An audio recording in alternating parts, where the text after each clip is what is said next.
Selamat siang.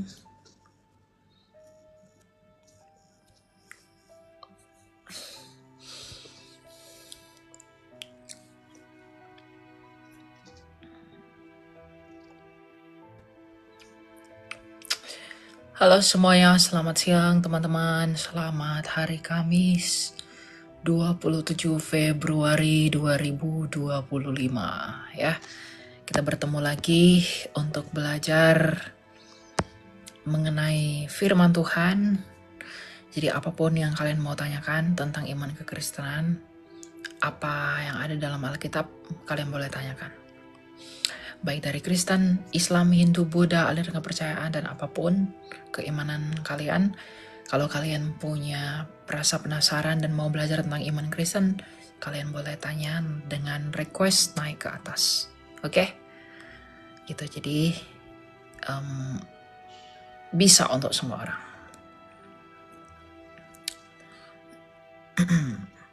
Ya, kita naikin ya satu-satu ya.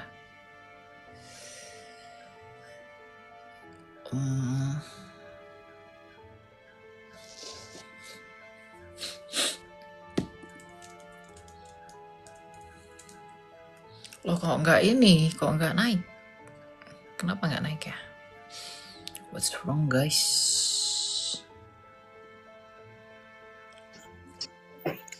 Ya, halo Indra, selamat siang. Selamat siang.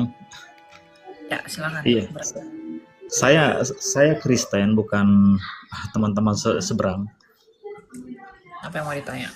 Saya hanya mau bertanya saja sebenarnya, itu tentang kemarin kan saya pernah dengar Elia menyatakan bahwa Yesus itu bukan Bapa, dan saya masih bingung dengan hal itu dan saya pengen mendengar penjelasan langsung dari Kak Elia. Itu saja. Oke, bagaimana kita menjelaskan bahwa Yesus itu bukan Bapa? Ini saya tunjukkan gambar ya Pak, biar Bapak mengerti apa maksud bahwa Yesus itu bukan Bapa. Bentar ya, saya ini dulu. Yesus bukan Bapa, bagaimana penjelasannya ya?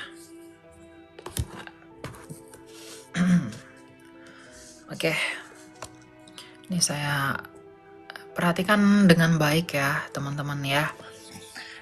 Nah, bagaimana kita menjelaskan bahwa Yesus bukan Bapa? Nih, boleh diperhatikan dengan baik ya. Jadi begini, Allah Tritunggal itu untuk mengatakan bahwa Yesus bukan Bapa, itu harus kita kenali dalam Tritunggalan Allah.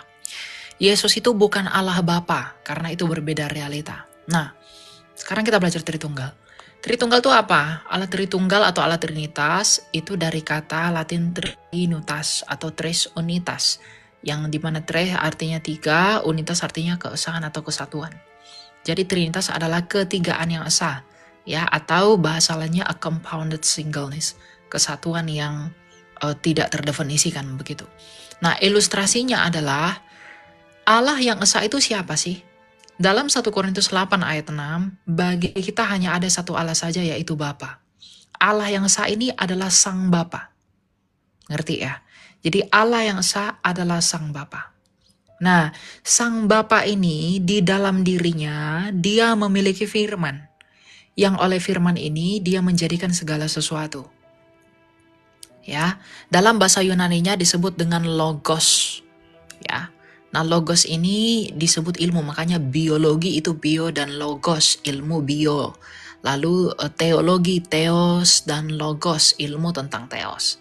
Berarti Sang Bapa ini yang adalah Allah itu di dalam dirinya yang memiliki firman, yang oleh firman ini Bapa menjadikan segala sesuatu. Jadi dunia ini diciptakan oleh Allah melalui apa? Melalui firman-Nya. Ya. Nah, firman ini disebut sebagai anaknya.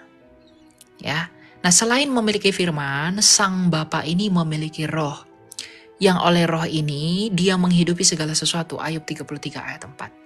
Jadi Bapa, firman-Nya atau pikirannya Bapa sendiri, dan rohnya Bapa itulah Tritunggal. Nah, Yesus dalam Yohanes 1 ayat 14 adalah firman Allah yang menjadi manusia. Firman itu telah menjadi manusia dan diam di antara kita dan dinyatakan sebagai anak tunggal Bapa penuh kemuliaan.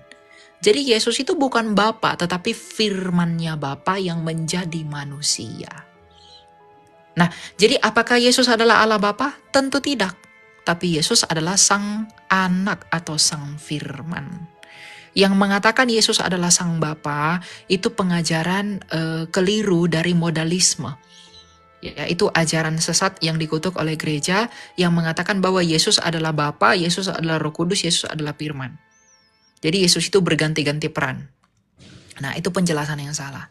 Inilah penjelasan yang benar. Kalau Bapa adalah Allah, maka apa yang di dalam Bapa pastilah Allah.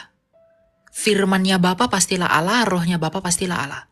Sama seperti Bapak, kalau tubuh Bapak adalah manusia, berarti pikiran Bapak dan roh Bapak adalah manusia. Tapi apakah tubuh Anda adalah pikiran Anda? Apakah pikiran Anda adalah roh Anda? Tidak. Kalau tubuh Anda adalah manusia, roh Anda adalah manusia, pikiran Anda adalah manusia, apakah ada 3 manusia? Tentu tidak ada, hanya ada 1 manusia. Nah, kalau tubuh Anda bukan pikiran Anda bukan roh Anda, tapi sama-sama manusia, tapi tidak ada 3 manusia. Nah, kalau Bapa adalah Allah, maka firman-Nya Bapa pastilah Allah, rohnya Bapa pastilah Allah. Bapa bukanlah firman, firman bukan Roh Kudus bukanlah Bapa. Tapi tidak ada 3 Allah, hanya ada 1 Allah. Mengerti sejauh ini? Ya, terima kasih Kak Elia. Memang kemarin itu kan saya juga sering mendengar ada teman-teman juga yang berdoa dan termasuk saya juga. Kalau kita berdoa seperti ini contohnya, Bapa kami di surga yang kami kenal dalam nama Tuhan Yesus Kristus, apakah itu betul? Itu betul. Karena apa, Pak? Tuhan Yesus bilang apa? Tuhan Yesus bilang, mintalah kepada Bapa di dalam namaku. Artinya apa? Mana nih? Aduh, sebentar ya. Artinya apa? Kita mengenal Bapa itu hanya melalui Yesus yang adalah firman-Nya Bapa. Makanya dalam Yohanes 14 ayat 6 Tuhan Yesus berkata, Akulah jalan dan kebenaran dan hidup, tak seorang pun yang dapat datang kepada Bapa kalau tidak melalui aku. Mungkin nggak agama lain mengenal Tuhannya tanpa kitab sucinya? Nggak mungkin. Kitab suci mereka itu apa? Firman Allah yang jadi buku. Kalau mereka nggak mungkin mengenal Allah mereka tanpa firman Allah mereka yang menjadi buku yaitu kitab, maka kita tidak mungkin bisa mengenal Bapa tanpa firman Allah yang menjadi manusia yaitu Yesus. Jadi Yesus itu adalah sang firman, firman-Nya Bapa itu sendiri yang datang ke dunia ini menyatakan siapa Bapa itu. Jadi berdoa bagaimana? Tuhan Yesus sudah ajarkan kita berdoa, mintalah kepada Bapa di dalam namaku. Jadi minta kepada Bapa di dalam nama Yesus. Karena doa kita akan dikuduskan oleh Yesus yang mengenalkan kita kepada Bapa. Makanya dalam surat Ibrani, Tuhan Yesus itu adalah imam besar kita. Imam besar itu artinya apa? Pengantara kita. Firman Allah lah yang mengantarai manusia kepada Bapa. Firman-Nya Bapa lah yang mengantarai manusia kepada Bapa. Jadi di dalam Yesus, Bapa itu bisa bertemu dengan manusia. Tanpa Yesus, Bapa dengan manusia tidak akan pernah bisa bertemu. Manusia tidak akan bisa mengenali Bapa tanpa Yesus. Tapi di dalam Yesus manusia bisa bertemu dengan Bapa. Karena Yesus telah menyatakan siapa Bapa yang tidak kelihatan itu. Maka di dalam Yesus kita menyembah Allah yang benar. Begitu. Ngerti?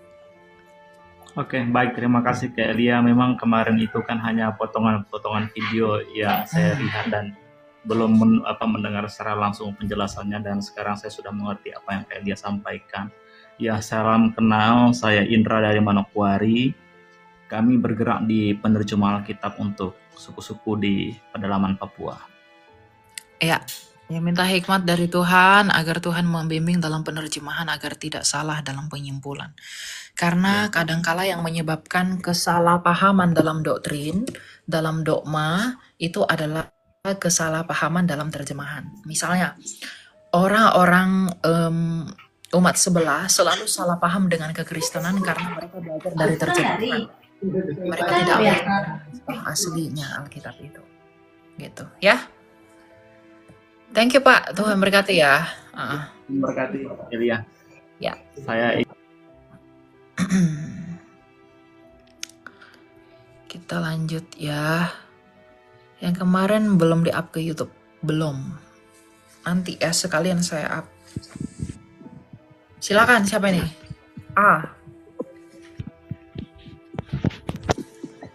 Halo Loh, kok nggak naik dia? Terpujilah Kristus, Tuhan dan Allah kita, yang hidup sesembahan kita, Juru Selamat kita. Silakan kita, Juru Selamat kita. Halo?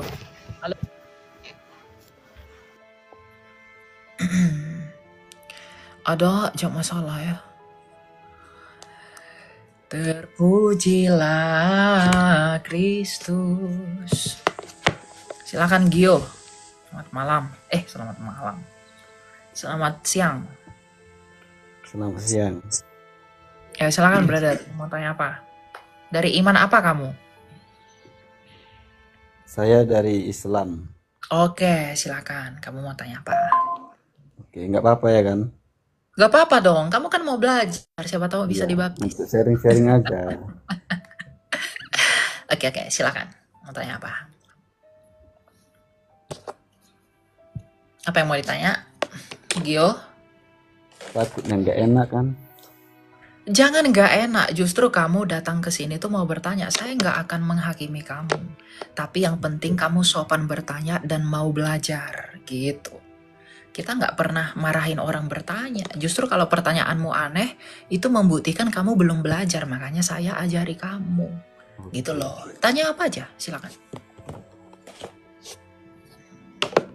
Untuk menanyakan keyesusan. Yesus itu siapa sih ya, Mbak? Yesus itu siapa? Yesus itu adalah firman Allah yang menjadi manusia. Firman Sang Bapa. Kamu pasti dalam pemahaman imanmu. Jadi begini, untuk mengerti siapa Yesus, kamu harus melepaskan dulu dogma iman kamu sebagai seorang muslim. Nah, saya akan ajari kamu, Yesus itu disebut firman itu artinya apa sih? Ya, mungkin dalam iman kamu, brother, firman itu adalah sebatas kata-kata. Tidak, dalam iman Kristen tidak seperti itu. Firman dalam bahasa Yunani itu adalah logos, yang artinya pikiran. Ya. Nah, Yesus itu adalah pikiran Allah Sang Bapa, kecerdasan Allah Sang Bapa, ilmunya Allah Sang Bapa yang menjadi manusia. Sama seperti kamu. Kamu punya tubuh, kamu punya pikiran, kamu punya firman, dan kamu punya roh. Nah, Yesus itu ibarat firmannya Allah itu. Sama seperti kamu punya firman, kamu punya pikiran, Yesus itu adalah pikiran atau firmannya Bapa. Kamu berbicara dengan saya itu melalui apa? Misalnya kamu perkenalkan dirimu, saya adalah Gio. Saya bisa kenal kamu, saya bisa tahu kamu siapa, itu melalui firmanmu, pikiranmu yang menjadi suara di telinga saya. Maka saya bisa kenal kamu. Tanpa firmanmu yang menyatakan siapa kamu, saya nggak akan bisa kenal kamu. Nah, tanpa Yesus yang adalah firman Allah itu sendiri, tidak mungkin bagi kami bisa mengenal Allah, yaitu Sang Bapa. Ya, jadi Yesus adalah firman Allah yang menjadi manusia, sama seperti kamu di dalam iman kamu. Kamu percaya Al-Quran adalah firman Allah yang menjadi buku. Ya, tanpa Quran kamu tidak mungkin bisa mengenali Allahmu, bukan? Kamu tidak tahu Allahmu seperti apa, hukumnya seperti apa, karena semuanya itu ada dalam Quranmu. Nah, kalau kamu tidak mungkin mengenal Allah tanpa firman yang menjadi buku, yaitu Al-Quran, dengan arti lain, kalau kamu tidak akan mungkin mengenal Allahmu tanpa Quranmu, yang adalah firman Allah yang jadi buku, maka kami tidak mungkin mengenal Allah kami tanpa Yesus yang adalah firman menjadi manusia. Bedanya dalam iman kamu, firman Allah itu menjadi buku, maka disebut Al-Quran. Nah, kalau dalam iman kami, firman Allah itu tidak jadi buku, tapi menjadi manusia. Dan ketika menjadi manusia disebut Yesus. Nah, di dalam iman kamu, ketika dia diwahyukan di dalam kertas lalu jadi buku, kamu sebut namanya apa? Al-Quran. Nah, ketika firman Allah dalam iman kami menjadi manusia, disebut namanya apa? Yesus. Nah, sama halnya, kamu tidak mungkin mengenal Allah kamu tanpa kitab suci kamu yang adalah Al-Quran, maka kami tidak mungkin bisa mengenal Allah kami, yaitu Sang Bapa tanpa Yesus yang adalah firman-Nya. Makanya dalam 1 Yohanes 1 ayat 1 dikatakan, tentang firman hidup, itulah yang kami beritakan kepada kamu. Cuma bedanya dalam iman kamu percaya firman Allah jadi buku. Kalau kamu menolak Quran kamu, kalau kamu menolak kitab sucimu, kamu menolak Allah enggak? Kamu pasti Tidak. menolak Allah. Tidak. Kalau kamu tolak kitab sucimu, kamu pasti menolak Tuhanmu, bukan? Karena kitab sucimu itu adalah firman, kata-kata Allahmu sendiri. Betul enggak? Maka kalau kami menolak Yesus, artinya kami menolak Allah kami. Karena Yesus adalah firman Allah kami yang menjadi manusia. Jadi perbedaan itu dalam iman kamu firman Allah jadi buku, dalam iman kami firman Allah jadi manusia. Paham ya? Atau ada lagi yang mau ditanyakan? Silakan. Jadi pertanyaan, firman itu dari Allah. Firman Allah. Oh, pasti dari Allah kan? Iya, dari Bapa, Sang Bapa. Nah, jadi si Yesus ini siapa? Firman Allah itu Si Allah ini siapa? Sang Bapa. Jadi yang Tuhan siapa? Ketiganya, Bapa, Firman, Roh Kudus. Sama seperti saya sama kamu. Jadi Kalau saya ini berikan orangnya kamu, berbeda ya? Yesus dengan Bapa itu beda. Yesus bukan hanya dua, bahkan Bapa, firman-Nya dan rohnya itu berbeda, tapi satu sebagai Allah. Sama seperti kamu. Tubuh kamu dengan firman kamu dengan roh kamu beda nggak?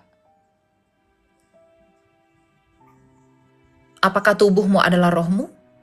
Tapi beda kan? Tubuhmu bukan firmanmu, firmanmu bukan rohmu. Ada 3 realita yang berbeda. Tapi apakah ada 3 gio? Apakah ada 3 manusia? Enggak, hanya ada 1. Nah, kalau saya beri gio itu gelarnya direktur. Yang direktur itu tubuhmu, firmanmu atau rohmu? Tentu ketiganya bukan? Tapi bukan berarti ada 3 direktur.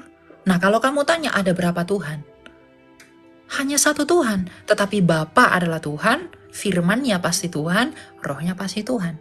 Sama seperti kamu. Kalau kamu adalah Tuhan, kalau kamu adalah direktur, gelar kamu adalah direktur, maka tubuhmu direktur, firmanmu direktur, rohmu direktur. Tapi tidak ada 3 direktur, hanya ada 1 direktur. Nah, Bapa, kalau Bapa adalah Tuhan, maka firman-Nya Bapa, pikirannya Bapa, dan rohnya Bapa yang adalah Roh Kudus pastilah Tuhan. Tapi apakah ada 3 Tuhan? Tidak, hanya ada 1 Tuhan. Gitu. Jadi pahami Tritunggal itu sebagai 3 realita konkret yang ada, bukan sebagai 3 orang yang berbeda. Kalau di bawah ada yang nanya, lalu kitab suci itu apa? Bible itu apa? Bible itu adalah catatan mengenai Yesus yang adalah Sang Firman. Jadi dalam iman Kristen tidak ada firman jadi buku itu, tidak ada. Firman jadi manusia itu yang ada. Nah, kisah mengenai firman yang menjadi manusia ini, kisah mengenai Yesus ini ditulis dalam Alkitab, maka disebut Bible. Gitu. Jadi Alkitab kami ini tidak turun dari langit. Yang turun dari langit adalah Yesus.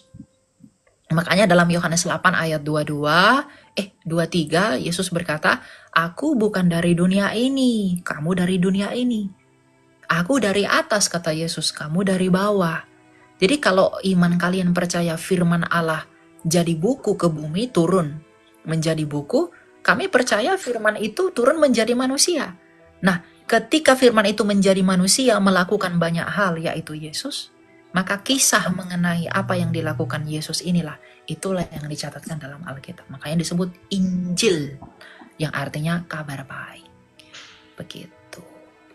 Ngerti ya? Jadi sekarang Yesus itu kemana ya, Mbak? Oh, Yesus itu kemana? Ketika di dalam Matius 28, Tuhan Yesus terangkat ke surga. Disaksikan oleh para murid. Banyak mata yang melihat dia. Siapa ini? Aduh, jangan telepon dulu ya guys. Bentar ya. Nah, Tuhan Yesus itu di mana? Tuhan Yesus itu naik ke surga. Disaksikan oleh para murid. Ketika Tuhan Yesus terangkat ke surga, para murid itu melihat langit terbuka dan Tuhan Yesus naik ke surga setelah dia 40 hari bangkit. Gitu. Jadi dia pergi ke surga untuk menyediakan tempat bagi mereka yang mau percaya kepada Yesus. Terus yang disalib itu kayak mana itu? Yang disalib itu adalah Yesus dalam keadaannya sebagai manusia. Jadi yang ke surga itu Adalah Yesus juga. Dia kembali kepada Bapaknya. Yesus kembali kepada Bapa. jadi dua Yesusnya. Satu. Yang kan Kan disalib Yesus kan satu. firman Allah. Yesus kan firman Allah. Ketika Yesus mati, artinya firman Allah yang menjadi manusia itu mati. Nah, ketika dia bangkit dari kematian menjadi pemenang, lalu Yesus yang sama itu terangkat ke surga. Yesusnya satu. Karena ada timeline-nya. Tuhan Yesus mati dulu, bangkit pada hari ketiga, baru hidup di bumi selama 40 hari, baru naik ke surga, kembali kepada Bapa. Makanya dikatakan dia duduk di sebelah kanan Allah Bapa. Duduk di sebelah kanan bukan berarti ada kursi lalu duduk. Duduk di sebelah kanan harus dipahami dalam budaya orang Ibrani. Duduk di sebelah kanan artinya adalah Tuhan Yesus itu mendapatkan kemuliaan. Berdampingan Memperoleh dengan- kemuliaan yang tertinggi dari Bapaknya. Begitu. Terus Gimana? gue pernah dengar ini ya, Mbak. Katanya Tuhan Yesus itu berdoa. Ya, dia berdoa kepada Bapaknya. Berdoa itu kan berkomunikasi. Dia tidak meminta-minta kepada Bapa. Yesus memang berdoa kepada Bapa untuk membuktikan bahwa dia adalah manusia yang sejati. Karena firman Allah menjadi manusia, bukan manusia jadi-jadian. Bukan manusia super-superan. Dia benar-benar menjadi manusia. Dan dia berdoa dalam keadaannya sebagai manusia itu. Karena berdoa itu sifat manusia. Sama seperti kamu. Kalau kitab suci kamu misalnya terbakar, apakah firman Allah terbakar? Tidak. Yang terbakar itu apa? Kertasnya kan? Firman Allahnya tidak mungkin terbakar. Nah, ketika Tuhan Yesus berdoa, apakah keilahian berdoa? Tidak. Yang berdoa itu apa? Kemanusiaannya. Bahkan ketika Yesus mati, yang mati apakah keilahiannya mati? Tidak. Yang mati adalah kemanusiaannya. Makanya Rasul Petrus bilang, ia yang mati dalam keadaannya sebagai manusia. Gitu. Karena berdoa itu sifat manusia. Sama seperti terbakar itu sifatnya kertas. Misalnya, kitab kamu itu masuk ke dalam air, lalu basah. Lalu apakah saya bilang firman Allah kok basah? Firman Allah kok terbakar? Kan nggak mungkin.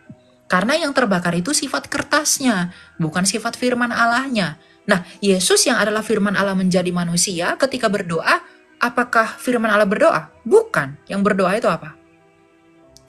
Kemanusiaannya. Yang mati itu apa? Kemanusiaannya.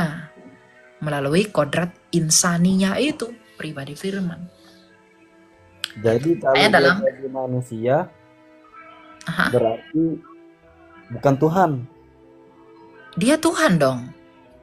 Apakah firman Allah ketika menjadi buku bukan firman Allah? Ya kenapa harus berdoa harusnya kan? Dia kan Tuhan. Berdoa itu kan sifat manusianya, Ya kan bukan dia sifat Tuhan. ilahinya. Tuhan itu kan gelarnya, bukan Ya kan ada hakikatnya. kan Tuhan. Tuhan itu bisa segalanya pasti kan. Betul, dia segalanya. Tetapi ketika dia berdoa, dia berkomunikasi kepada Bapaknya. Dia berdoa itu bukan meminta-minta. Dia bukan bilang, aduh aku nggak bisa melakukan ini, bukan. Lihat doa Yesus, dia tidak meminta-minta. Dia berkomunikasi kepada Bapaknya, yang adalah sumbernya dari mana ia keluar dan datang. Karena Tuhan Yesus berkata, aku bukan dari dunia ini. Aku bukan dari dunia ini, kata Tuhan Yesus. Gitu. Jadi dia berkomunikasi kepada sumbernya dari mana dia berasal. Doa Yesus itu, berikanlah saya ini, berikanlah saya ini. Bukan begitu. Dia berkomunikasi. Kalau boleh tahu, Apa? kata-kata dia berdoa itu. Gimana? Kalau boleh tahu kata-kata dia berdoa itu kayak mana? Dia mendoakan kami malah. Ya Bapa, biarlah mereka menjadi satu, sama seperti aku dan engkau adalah satu. Yesus berkata, aku dan Bapa itu satu. Aku dan Allah sang Bapa itu satu, kata Yesus. Nah dia berdoa agar murid-muridnya juga satu, sama seperti dia dan Bapanya adalah satu. Itu doa Yesus. Jadi dia enggak ngemis-ngemis, Tuhan berikanlah saya ini, berikanlah saya ini. Enggak. Dia doanya itu ya untuk mengasihi kami manusia. Di dalam karyanya itu ketika jadi manusia. Gitu. Allah itu sang Bapa. Bersama firman dan rohnya. Yesus itu adalah firmannya. Simple. Dan Roh Kudus adalah rohnya. Gitu. Bapa di sini bukan Allahnya kalian ya brother, beda. Allahnya kalian dengan Allahnya ke kami itu beda. Tidak sama, ya. Gitu ya. Kalau gitu kita lanjut ya brother ya. Ya, thank you. God bless you. Ya.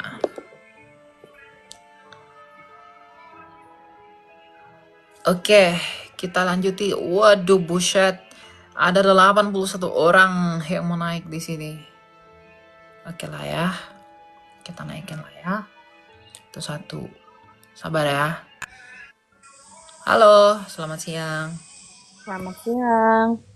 Ya, silakan mau tanya apa, sister? Oh. Nah, sebelumnya salam toleransi, Kakak. Oke, silakan mau tanya apa.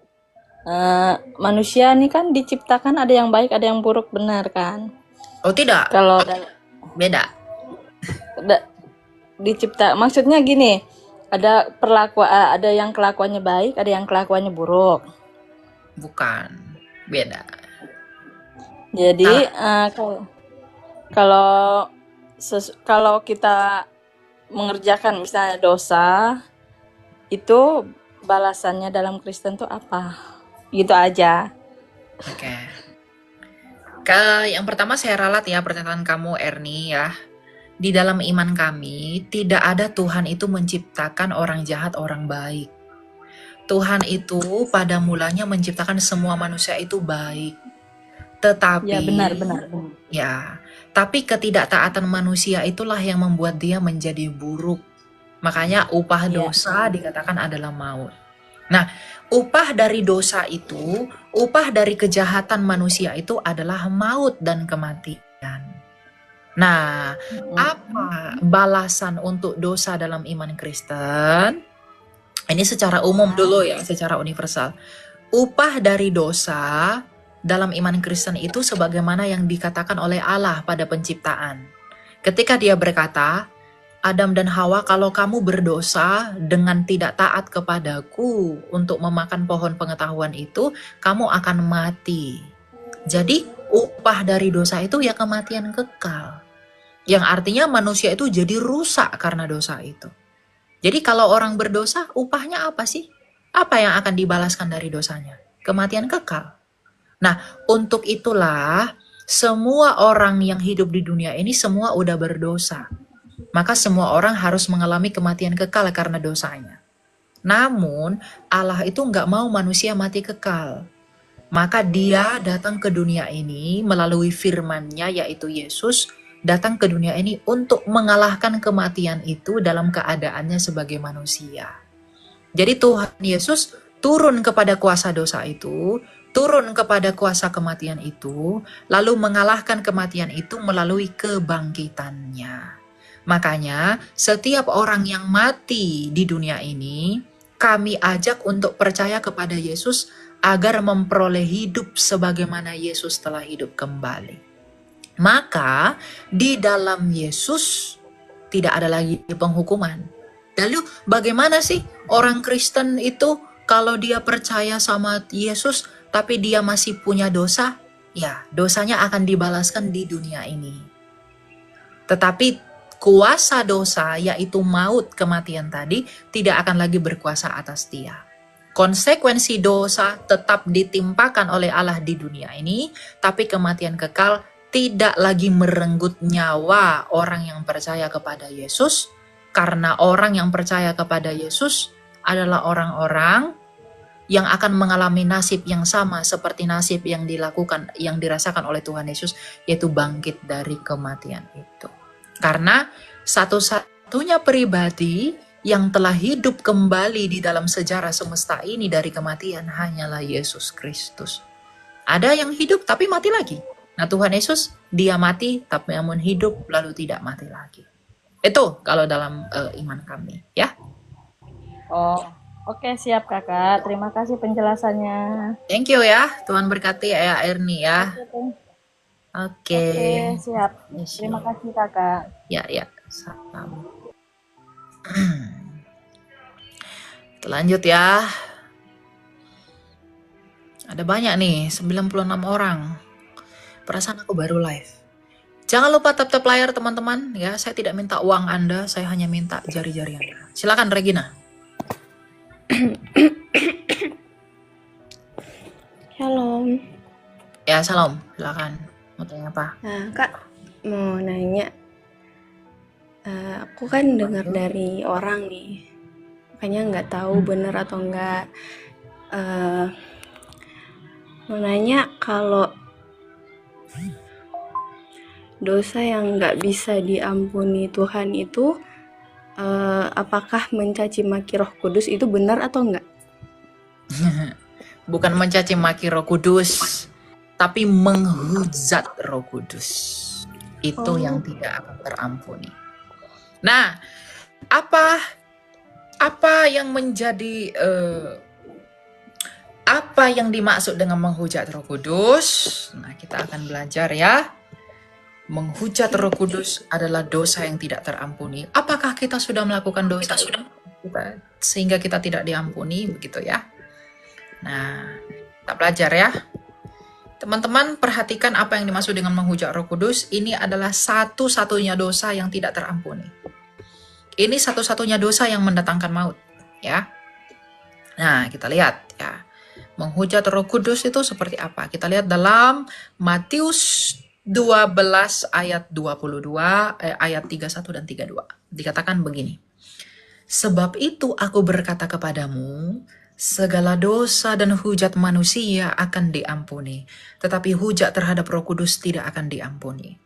Apabila seorang mengucapkan sesuatu menentang anak manusia, ia akan diampuni. Tapi jika ia menentang Roh Kudus, ia tidak akan diampuni. Di dunia ini tidak, dan di dunia yang akan pun tidak. Nah, jadi maksud menghujat Roh Kudus ini. Jadi di dalam perikop keseluruhan ini, konteksnya kita perhatikan dulu. Bahwa pada masa itu Tuhan Yesus sedang melakukan pengusiran setan. Jadi Tuhan Yesus ini bermujizat. Nah, orang-orang Farisi datang ke Galilea. Lalu mereka melihat Tuhan Yesus melakukan mujizat yang luar biasa. Nah, Roh Kudus itu menerangi hati orang Farisi. Roh Kudus itu menyadarkan orang Farisi bahwa Yesus adalah Mesias melalui mujizat yang dia lakukan. Jadi Roh Kudus ini datang ke hati orang Farisi, mengatakan kepada Yesus, kepada orang Farisi ini bahwa itulah Yesus Mesias itu melalui mujizat yang dia perbuat. Tetapi hati orang Farisi menyangkali apa kesaksian Roh Kudus dalam hati mereka dengan berkata, dengan Beelzebul penghulu setan ia mengusir setan. Kesimpulannya, menghujat Roh Kudus itu adalah menolak untuk percaya kepada Yesus dan orang Kristen yang murtad sampai mati. Jadi menghujat Roh Kudus adalah menolak untuk percaya Yesus karena apa? Roh Kudus itu datang untuk menginjili seluruh dunia. Roh Kudus itu datang untuk menyadarkan kamu, mengajak kamu untuk percaya kepada Yesus agar kamu diselamatkan. Dalam Kisah Rasul 4 ayat 12 dikatakan, tidak ada keselamatan selain di dalam Yesus.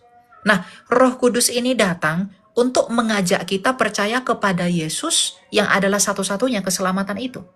Nah, kalau kita menolak ajakan Roh Kudus untuk percaya kepada Yesus, maka tidak ada lagi jalan keselamatan. Maka kita akan binasa di dalam dosa-dosa kita. Itulah dosa yang tidak terampuni. Lalu orang yang murtad, orang yang meninggalkan Yesus, lalu menyangkali Yesus dengan kebencian dalam hatinya sampai mati.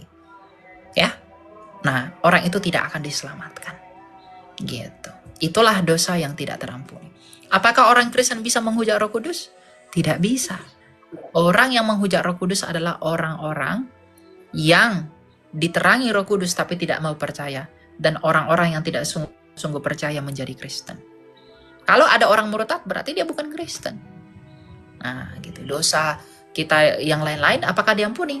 Kita akan diampuni, tapi menghujat Roh Kudus tidak akan pernah terampuni. Gitu ya, paham ya? Iya ya, paham Kak. Oke, Ya. makasih ya. Oke, thank you ya. Thank you, Tuhan Yesus memberkati. Ya, God bless you. Jadi mengerti ya arti menghujat Roh Kudus itu apa. Jadi jangan disalahpahami lagi. Kamu Muslim boleh nanya nggak? Boleh tanya aja ya. Saya nggak gigit kok, saya orangnya santai ya. Cuma yang sopan ya. Silakan Kak Randy. Shalom Elia, Salam, silakan. aku punya teman orang Sunda Muslim. Dia bilang gini, di mana tertulis Natal tanggal 25 Desember. Kalau ada aku kasih uang 100.000 katanya. Bagiku bukan masalah uangnya, tapi masalah gimana cara menjawabnya. Memang tanggal persisnya itu nggak ada dicatatkan di dalam Alkitab. Tapi kita bisa lihat dari Alkitab ya. Sekarang saya bantu kamu ya.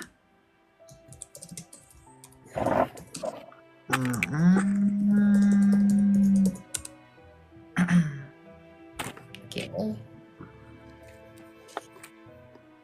Saya bantu kamu buat memahami kelahiran Yesus secara alkitabiah. Oke nih ya.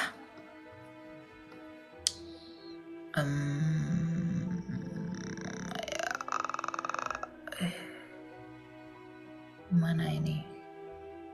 Sebentar ya. Kok udah diganti? Oh ya. Aduh. Mana tadi yang aku buka tuh? Nih ya. Oke, kita akan belajar langsung dari Alkitab. Jadi saya buka rujukannya. Kita baca mulai dari kelahiran tuh Lukas ya. Lukas. Kita lihat ya dari dari Alkitab sendiri. Mulai dari Lukas pertama. Oke? Perhatikan dengan baik-baik. Pada zaman Herodes, Raja Yudea, ayat 5 ya, ada seorang imam yang bernama Zakaria dari rombongan Abia. Rombongan Abia itu adalah rombongan ke-8 dari giliran imamat. Ya. Nah, istrinya berasal dari keturunan Harun namanya Elizabeth. Nah, lalu langsung ke ayat 10. Pada waktu pembakaran dupa. Kalau pada waktu pembakaran dupa berarti itu serangkaian perayaan hari raya yang namanya Yom Kippur atau hari raya pendamaian. Nah, hari raya pendamaian ini kapan? Kalau kita lihat di sini, Yom Kippur, nih ya, Yom Kippur ya. Yom Kippur itu jatuh di 25 September. Dia berubah-ubah, tapi 25 September di sini, ya. Oke. Berarti Zakaria itu sedang bertugas di Bait Suci itu pada tanggal 25 September, ya. Nah, pada tanggal 25 September ini apa yang terjadi? Pada tanggal 25 September ini dikatakan tampaklah kepada Zakaria seorang malaikat Tuhan berdiri di sebelah kanan mezbah pembakaran dupa. Nah, melihat itu Zakaria terkejut dan takut. Namun malaikat itu berkata kepadanya, "Jangan takut hai Zakaria, sebab doamu telah dikabulkan. Elizabeth istrimu akan melahirkan seorang anak laki-laki bagimu dan engkau menamai dia Yohanes." Nah, berarti malaikat itu memberitahu bahwa Yohanes dikandung istrinya itu pada tanggal berapa? 25 September. Nah, setelah itu langsung ke ayat 26. Dalam bulan yang ke-6, berarti ini kan masih satu perikop. Dalam bulan yang ke-6 berarti 6 bulan setelah September itu bulan apa? September, Oktober, November, Desember, Januari, Februari, Maret. Ya kan? Nah, berarti dalam bulan Maret, malaikat Gabriel disuruh Allah pergi ke kota bernama Nazaret di Galilea kepada seorang perawan yang bertunangan dengan seorang bernama Yusuf dari keluarga Daud. Nama perawan itu Maria. Ketika datang kepada Maria, malaikat itu berkata, "Hai engkau yang dikaruniai, Tuhan menyertai engkau." Maria terkejut mendengar perkataan itu lalu bertanya, "Apakah maksud salammu itu?" Nah, lalu malaikat berkata, "Sesungguhnya engkau akan mengandung dan melahirkan seorang anak laki-laki dan engkau harus menamai dia Yesus." Nah, berarti malaikat itu memberitahu bahwa Maria mengandung Yesus Kristus itu pada bulan apa? Bulan Maret, bukan? Nah, pertanyaan saya, 9 bulan setelah bulan Maret itu bulan apa? Kamu bisa hitung nggak? Desember. Jadi dari Alkitab, kita bisa tahu bahwa Tuhan Yesus itu lahir pada bulan apa? Bulan Desember. Paham ya? Nah, tanggal 25-nya kok bisa persis Kak Eliana? Kita tutup Alkitab, kita buka sejarawan misalnya Eusebius. Atau nanti kamu cari ada data sejarah namanya Didaskalia Apostolorum Coptic. Ya, itu dikatakan rayakanlah Natal pada tanggal 25 Desember menggunakan kalender Julian pada waktu itu. Kalau kita sekarang masih sudah menggunakan Gregorian. Jadi Yesus apakah lahir 25 Desember? Menurut data sejarah, menurut Alkitab yang didukung oleh data sejarah dan sejarawan gereja, tulisan Eusebius dan juga dokumen Didaskalia Apostolorum itu membuktikan bahwa Yesus memang benar-benar lahir pada tanggal 25 September. Oh, 25 September itu kan hari perayaan lahirnya Dewa Matahari. Ingat, Dewa Matahari baru dikultuskan itu pada tahun 250 Masehi. Sedangkan Natal sudah dirayakan oleh orang-orang Koptik pada tahun 169 Masehi. Makanya nanti kamu cari nama dokumennya Didaskalia Apostolorum Koptik. Itu dokumen dari tahun 169. Sedangkan Dewa Matahari baru tahun 250. Artinya sudah duluan ada Natal daripada kelahiran Dewa Matahari. Gitu. Atau seperti narasi orang lainnya, itu kan baru ditetapkan oleh Roma. Itu ditetapkan baru abad ke-4. Sedangkan Natal sudah dilakukan di abad ke-2. Gitu. Ngerti ya maksudnya? Kamu paham? Paham. Oke, kalau sudah paham, gimana? Tolong dibuatkan VT khusus tentang hal ini gitu, tanpa campuran Video saya ada di TikTok. Nanti kamu cari video saya yang ini. Saya udah buat videonya, cuma kamu yang nggak denger. Ini TikTok saya yang ini nih.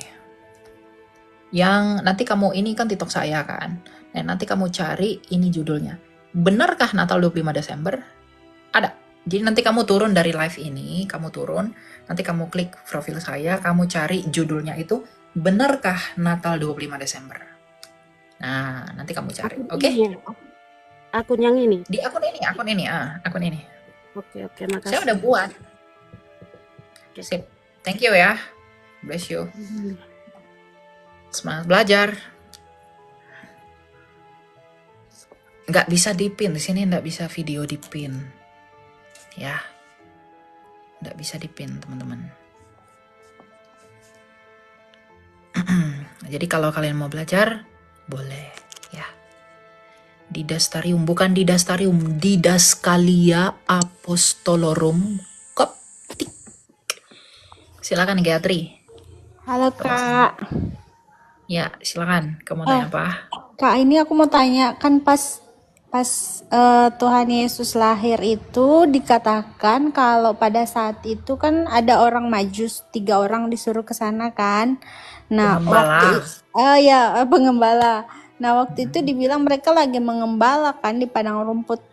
Pas Betul. itu Desember, harusnya kan ada salju. Emang make sense kalau mereka lagi mengembala gitu di padang rumput, sedangkan itu ada salju, kan salju itu identik dengan Natal ya.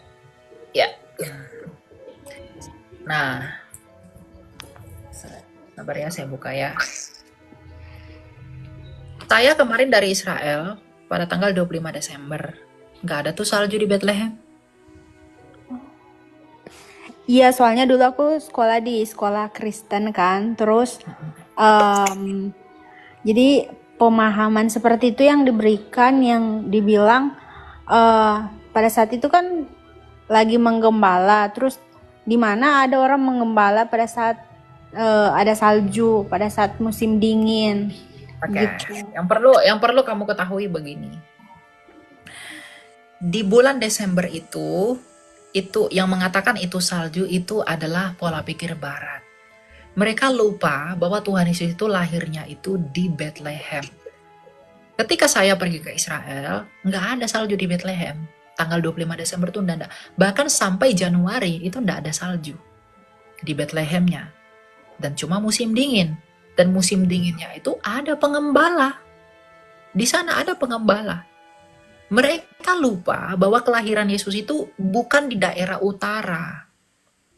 Bukan di kawasan Gunung Hermon ke sana, ke atas tuh enggak. Bukan di situ. Tapi ke bawah. Nah, salju itu mulai kan ini Asia. Nah, Tuhan Yesus di sini lahirnya. Nah, ini ke Eropa itu baru salju. Tuhan Yesus di sini lahirnya. Di Bethlehem, di Palestina. Bahkan di kota Yerusalem pun enggak ada salju. Jadi yang mengatakan itu ada salju tuh enggak ada. Bahkan ya saya nggak tahu ya, mungkin teman-teman yang udah pernah ke Israel, saya nggak tahu, mungkin Anda berpikir saya bohong ya. Nggak ada salju di sana, saya udah langsung ke sana. 25, saya berangkat itu mulai tanggal 20 Desember sampai saya 15 hari di Israel. Nggak ada salju di sana. Makanya saya juga bingung, bagaimana orang-orang yang mengatakan bahwa di Bethlehem itu ada salju. Dan lupa posisi geografis kelahiran Yesus itu bukan di tempat yang bersalju. Ya, nih kita lihat ya. Tempat kelahiran Yesus. Nih. Ini saya ambil dari tulisannya Burita Wahyu tentang Natal bersalju. Ini saya dukung dengan literatur ya. Nih. Mitos antinatal, orang yang antinatal berkata Bethlehem bersalju. Dikatakan di sini begini. Ya. Para penentang Natal menertawakan karena nggak mungkin Yesus lahir 25 Desember. Karena waktu itu para gembala menggembalakan domba pada malam hari. Di wilayah Israel, demikian argumentasi mereka, domba-domba umumnya paling lambat harus dimasukkan ke dalam kandangnya pada waktu turun hujan pertama dalam kalender Yahudi pada bulan Marheswan ya, atau awal Kislev. Nah, menurut Talmud ada 2 jenis binatang yang digembalakan, yaitu ternak piaraan khusus dan juga yang kedua Eluhen Midbariot atau ternak yang digembalakan di padang. Nah, ini dibagi 2. Ada ternak digembalakan pada padang waktu Paskah, yaitu siang dan malam, yang dimasukkan ke kandang pertama. Dan yang kedua itu menurut rumput di padang tidak masuk area yang ditentukan.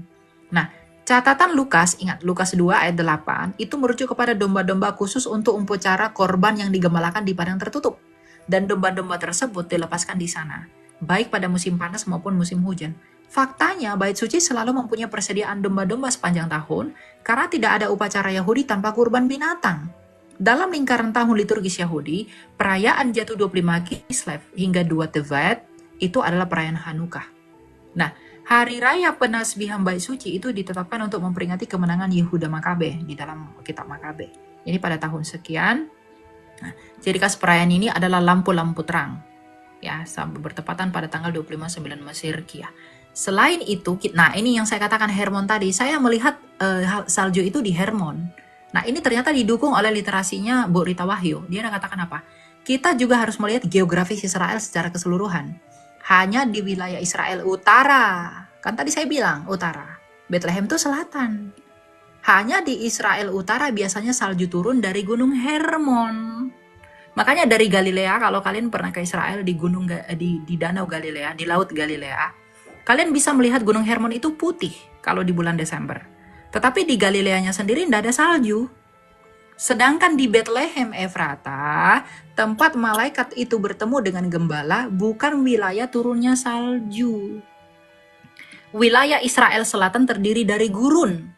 Karena itu bulan Desember suhu Bethlehem hanya sekitar 57 sampai 42 Fahrenheit atau 13,5 sampai 5,5 derajat Celcius. Ya, karena itu tidak ada salju di Bethlehem kecuali pada saat-saat tertentu, itu pun tipis kalau ada kiriman dari utara kalau anginnya itu kencang. Gitu ya. Jadi yang mengatakan di sana salju itu enggak ada, karena saya udah ke sana.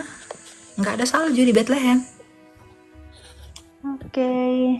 Gitu. Soalnya dulu kepikiran, sampai sekarang kepikiran. Makanya pas scroll TikTok pengen banget bertanya, akhirnya ada jawabannya. Iya. Jadi memang nggak ada salju di sana. Karena yang salju itu dari Gunung Hermon ke sana, ke atas tuh. Di zamannya Tuhan itu tuh nggak ada. Karena ingat, kamu belajar dari orang barat sih. Kamu belajarnya harus dari timur agar bisa. Ya. Siap. Makasih. Oke, Tuhan berkati ya. Amin, amin.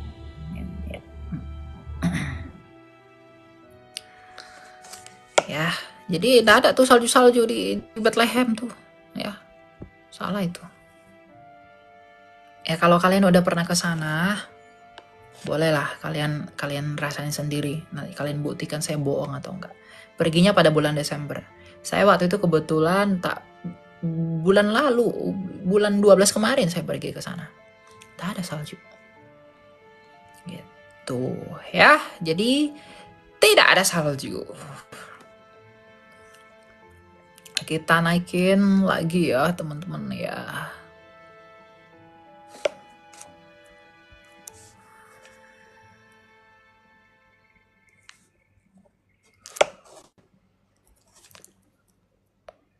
Sabar ya satu-satu. Tanana.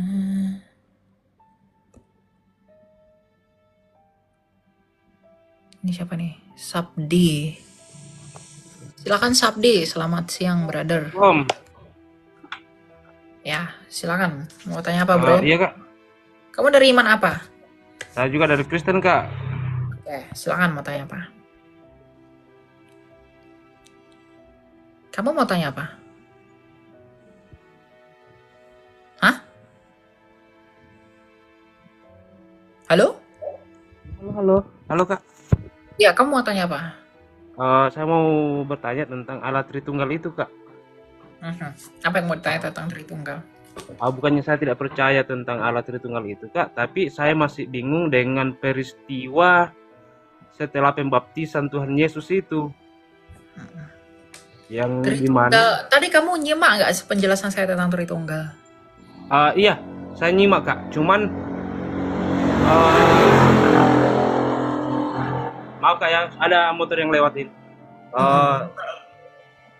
Saya nyimak sih kak. Cuman saya masih bingung dengan pas setelah pembaptisan Tuhan Yesus itu, yang dimana pada saat itu kan bersamaan yang Yesusnya yang telah dibaptis dengan suara dari surga dan burung merpati putih itu yang bersamaan muncul. Justru penjelasan Tritunggal saya tadi itu nggak bertentangan dengan peristiwa pembaptisan itu. Karena saya nggak mengatakan Yesus adalah Bapa sendiri dan Roh Kudus sendiri. Makanya kita percaya ada 3 realita, 3 penyataan Allah di dalam satu hakikat. Yesus kan firman-Nya Bapa. Nah, ketika Yesus menjadi manusia yang adalah firman-Nya Bapa, dia dibaptis, maka Bapa bersuara dari langit dan rohnya Bapa itu ada dengan burung merpati itu. Jadi ketika Yesus itu firman Allah, ketika firman Allah yang menjadi manusia ini dibaptis, Bapa ini bersuara dari sorga dan rohnya Bapa ini hinggap di atas Kristus melalui burung merpati. Jadi itu tidak bertentangan. Gitu. Ya, Kalau tadi baik, Pak. benar, harusnya tidak bertentangan. Justru itu akan bertentangan kalau Tritunggal itu dipahami dengan paham sabelian atau modalisme. Begitu. Ya? Ya, terima kasih. Oke, ya Tuhan berkati ya. Kita lanjut ya. Bapa di sana adalah Allah yang Maha Kuasa, Sang Bapa. Ingat ya, itu bukan Allahnya Islam. Beda. Oke, jangan sama-samakan. Berbeda.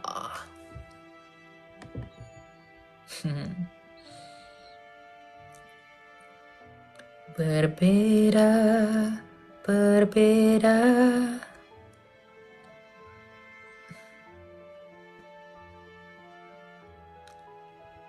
Jangan lupa ya, tap-tap layar teman-teman ya. Tuhan, MRB. Kalau lagi dangdutan tuh jangan naik dulu lah ya. Nanti ngeri dia, ngeri. Jadi berisik nanti kita. Mana ini? Kok nggak naik-naik?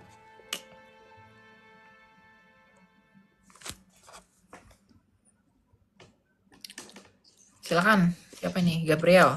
Shalom bang. Ya, ada suaramu tuh berisik di mana tuh? Oh, berisik kah bang? Berisik. Nanti aja ya. Oke. Agak berisik teman-teman. Dan suara saya mantul. Silakan Iskia. Halo Kak, siang. Ya, siang. Silakan. Mau tanya apa? Aku mau tanya Kak, apa sih bedanya Katolik sama Protestan? Karena kebetulan aku dekat sama orang dari Toraja karena dia agama Kristen, cuman aku belum tahu dia Protestan atau Katolik. Ya, apa bedanya Katolik dengan Protestan? Kalau Katolik itu perbedaannya ada di dasar imannya ya.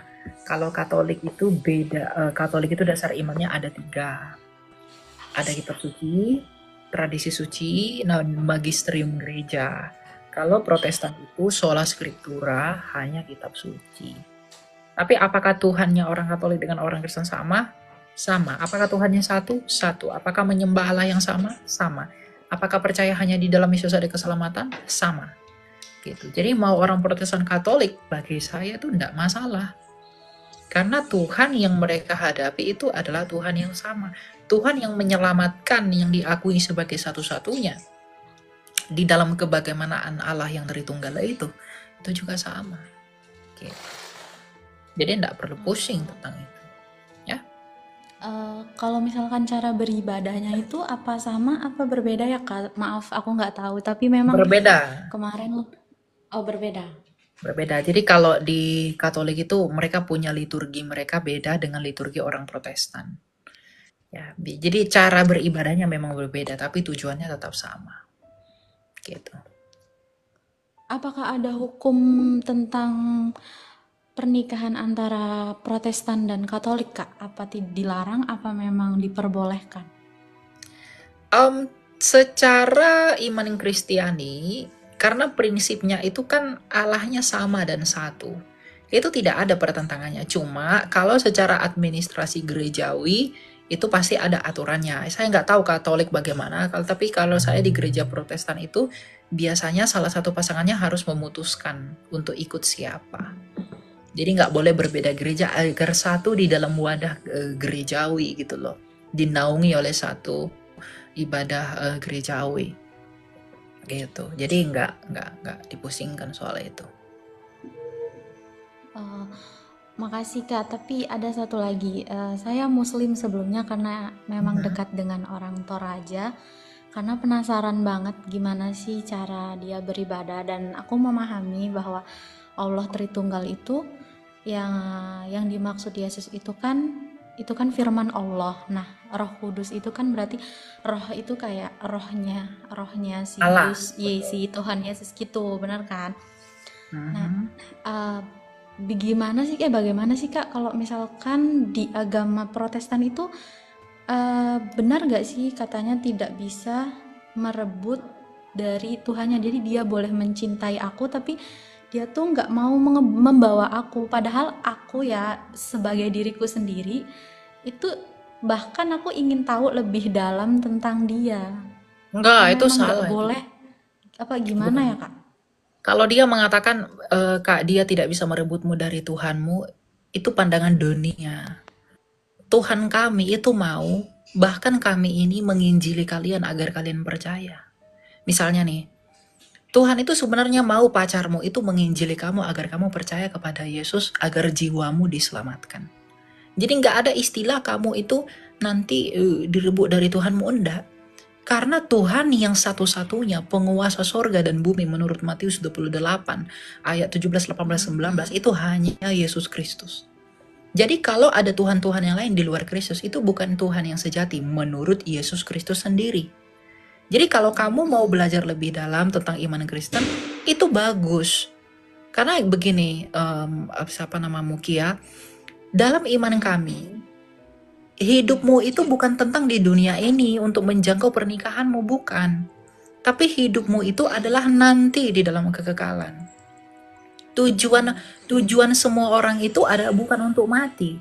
Saya mati, kamu mati itu karena dosa. Nah, apakah kita hanya untuk mati? Bukan. Tujuan kita adalah memperoleh hidup yang kekal di mana tidak ada penderitaan, ratap tangis.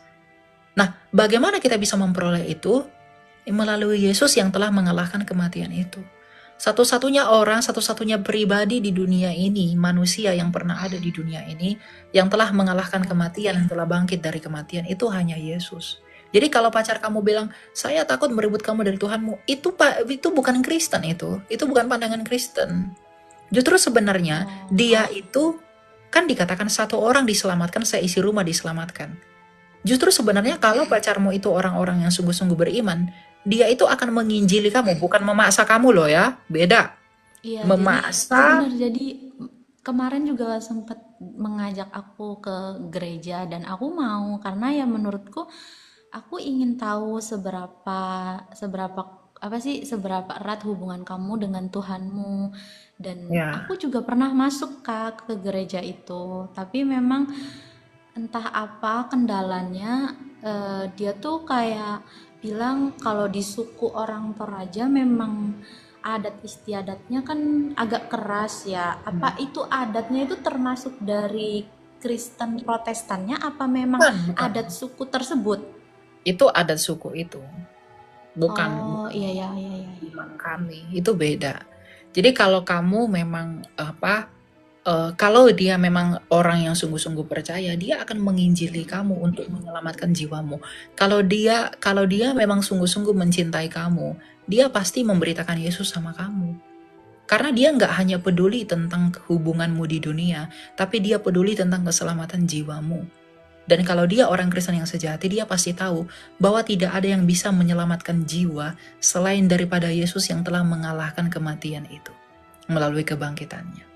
Ya, jadi kalau misalnya saya yang adalah pacarmu, saya akan ajak kamu untuk mengenal Yesus lebih dalam. Saya tidak akan paksa kamu, tapi saya akan beritahu kamu mengapa kamu harus memilih Yesus.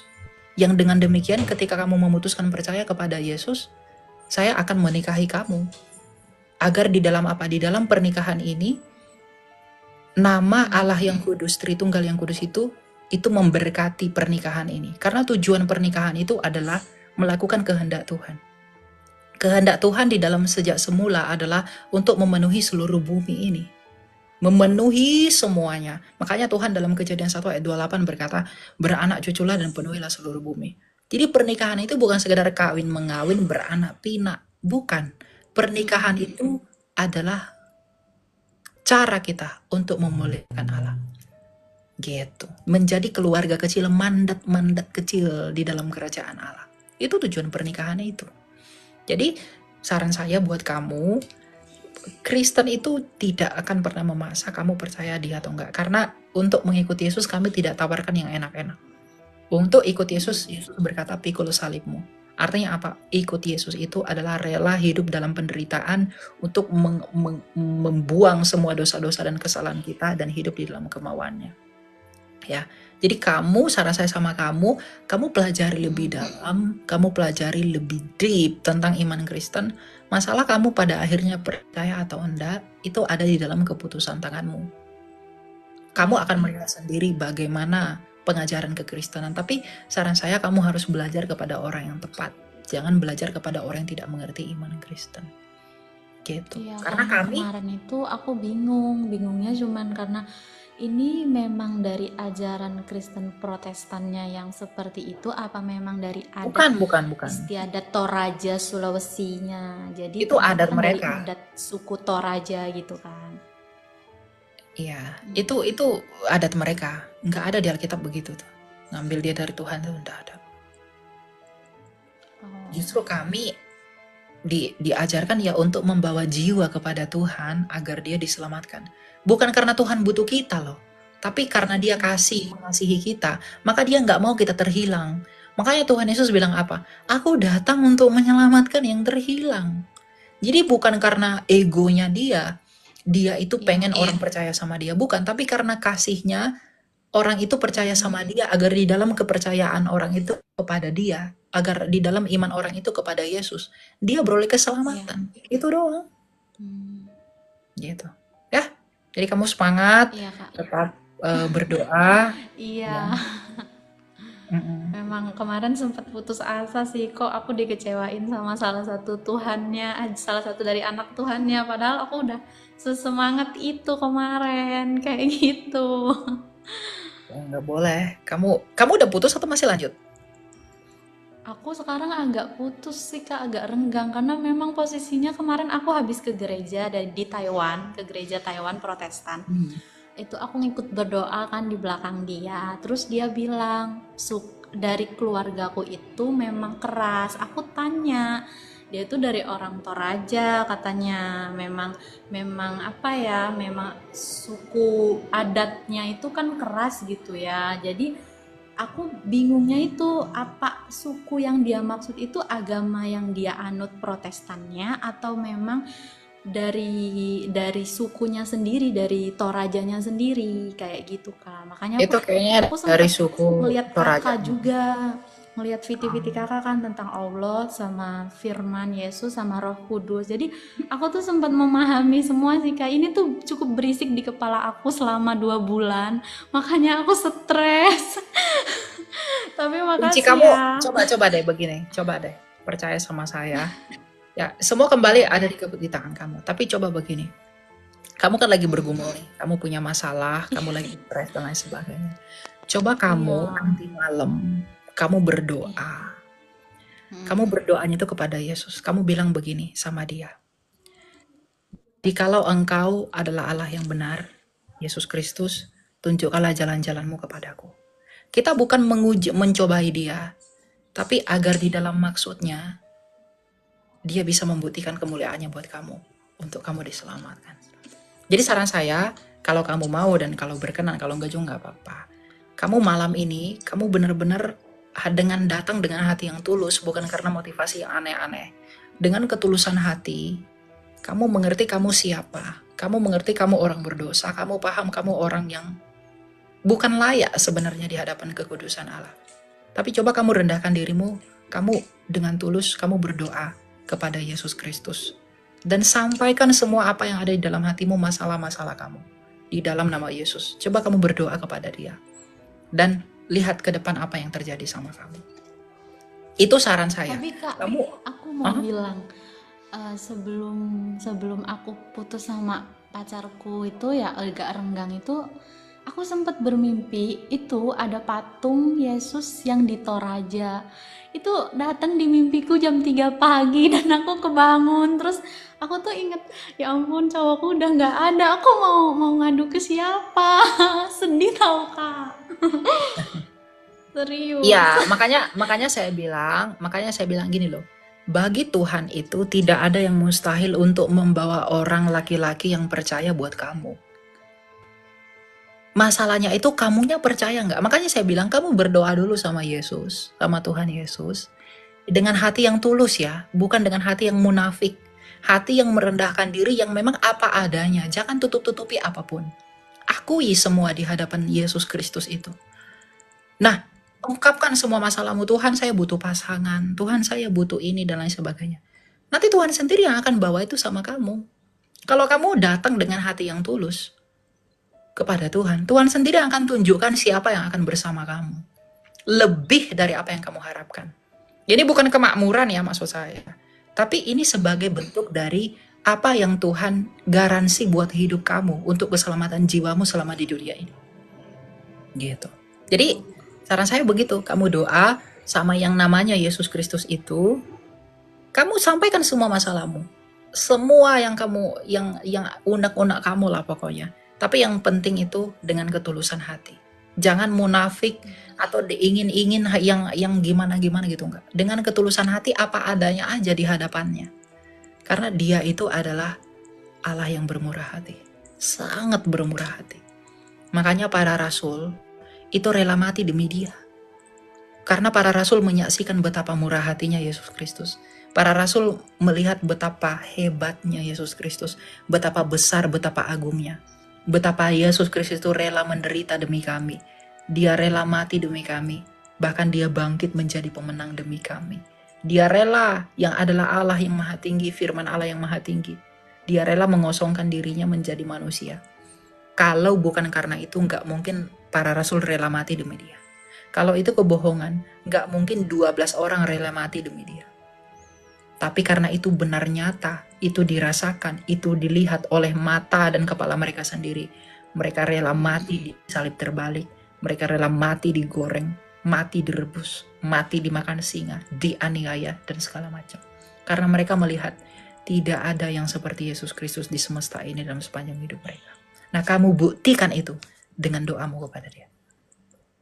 Begitu. Ya? Ya Kak, aku cukup pengen mengenal lebih dalam, tapi karena dipatahkan salah satu umatnya, aku jadi kayak ini mau kemana arahnya kayak gitu. Ya, jangan Diam fokus ke aja. orang, jangan fokus ke umatnya, fokus ke Tuhannya, jangan ke umatnya. Umatnya bisa mengecewakan.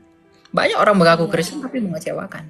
Makanya saya bilang kamu coba dulu untuk bisa fokus sama Tuhan. Nanti segala sesuatunya baru Tuhan akan tunjukkan itu sama kamu. Ya, di dalam hatimu kamulah yang merasakan itu ya. Ajakan saya, Iya kamu yang tahu benar. dan lain sebagainya. Oke? Yang penting jangan bohongi diri kamu sendiri, itu aja. Yap. Ya. Semangat ya, Thank you, Kak. kamu ya. Ya. Makasih ya. Ya, Tuhan berkati ya, Kia ya. Kalau ada apa-apa, tanya saya aja nggak apa-apa. Iya, Oke? aku sering lihat tweet Kakak. Oke, sip. Ya, nanti chat aja, nanti saya bantu jawab. Cuma saya nggak janji bisa jawab semua, soalnya chat yang masuk ke saya tuh banyak, ribuan teman-teman.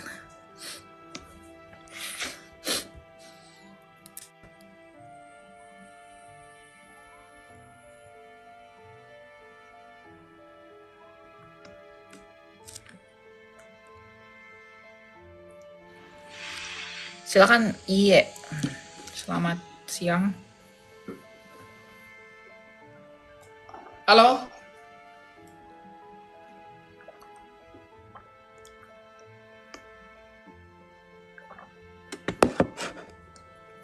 Kok nggak ada ya? Jangan lupa ya teman-teman tap-tap layar ya, biar kuat room saya. Biar nama Tuhan dimuliakan. Terpujilah Kristus, Anak Allah yang hidup, Sang Juru Selamat yang mulia. Silakan Doli.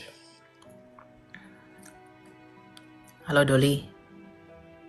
Halo Kak, Iya silakan, mau tanya apa kamu? Kak mau nanya ini, kalau misalnya dalam hal berpacaran, nah yang benar itu hatinya bagaimana? Setengah 50% untuk Tuhan atau 50% lagi untuk ke pacar gitu Kak? Sepenuhnya buat Tuhan. Kalau hatimu sepenuhnya buat Tuhan, maka kamu akan mencintai pacarmu dengan benar, Bukan mencintai karena nafsu, bukan karena mencintai karena dosa, bukan mencintai karena yang lain-lain. Tapi mencintainya karena Tuhan. Jadi nggak ada kasih itu dibagi-bagi itu nggak ada. Kasih itu sepenuhnya kepada Allah. Kalau kamu mengasihi Allah, kamu pasti mengasihi sesamamu manusia, apalagi pacarmu. Tapi di dalam kasih yang benar, bukan kasih yang terselubung di dalam dosa, hawa nafsu, kedagingan, bukan. Jadi tidak ada dibagi-bagi itu tidak ada, sepenuhnya bagi Allah. Karena kalau kamu mencintai Allah, kamu akan mengikuti perintah Allah dan memperlakukan pacarmu sebagaimana perintah-perintah Tuhan. Kasihmu kepada pacarmu, kalau kamu mengasihi Allah, kamu pasti mengasihi pacarmu dengan tulus, bukan karena ada maunya aja. Kalau pacarmu sedang susah, senang, kamu ada di sana bersama dia, karena kamu mengasihi Allah sepenuhnya. Karena kamu melihat Allah ada di dalam pacarmu, maka kamu mengasihi dia dengan sepenuh hatimu.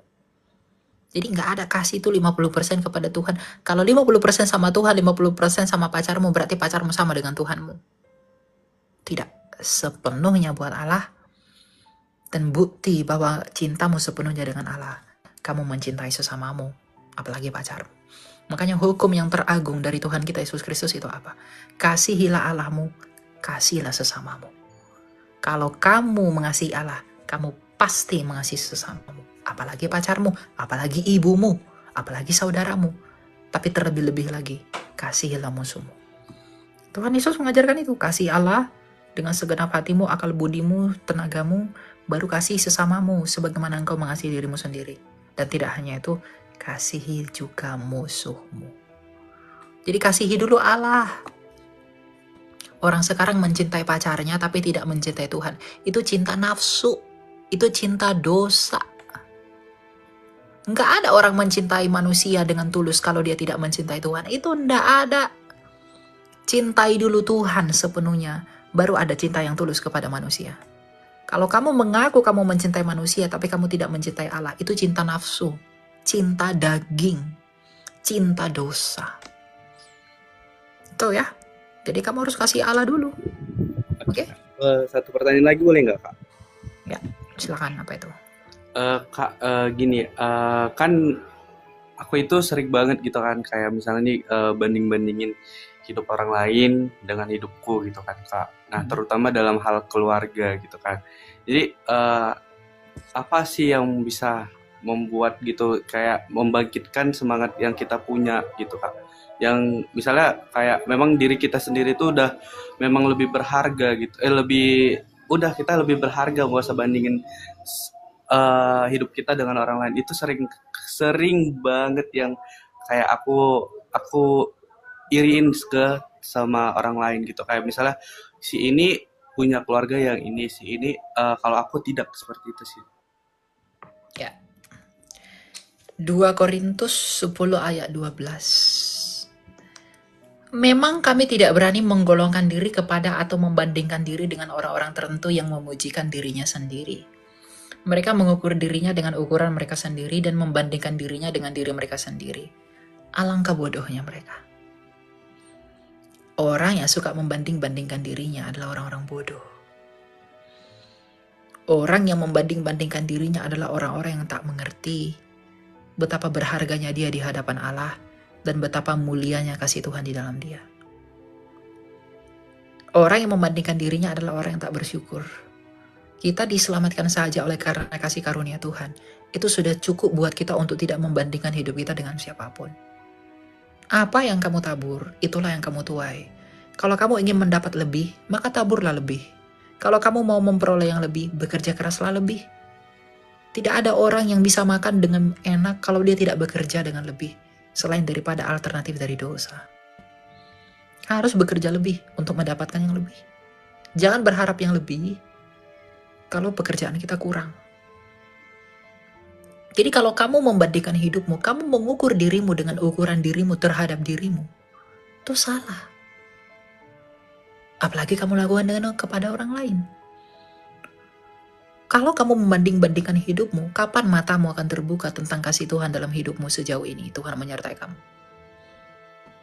Kamu bisa nggak sadar apa yang Tuhan lakukan buat kamu kalau kamu selalu membandingkan dirimu dan hidupmu?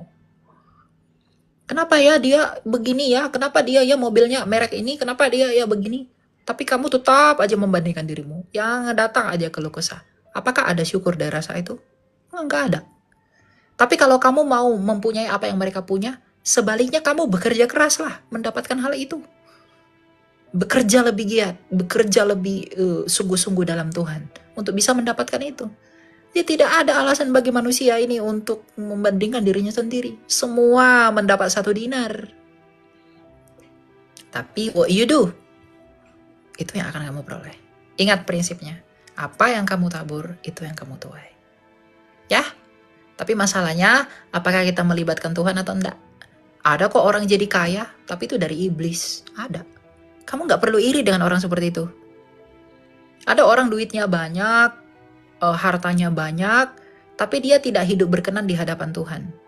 Kamu nggak perlu iri dengan orang seperti itu. Dengan bangganya dia mempromosikan dosa. Dengan bangganya dia mempromosikan kesalahan.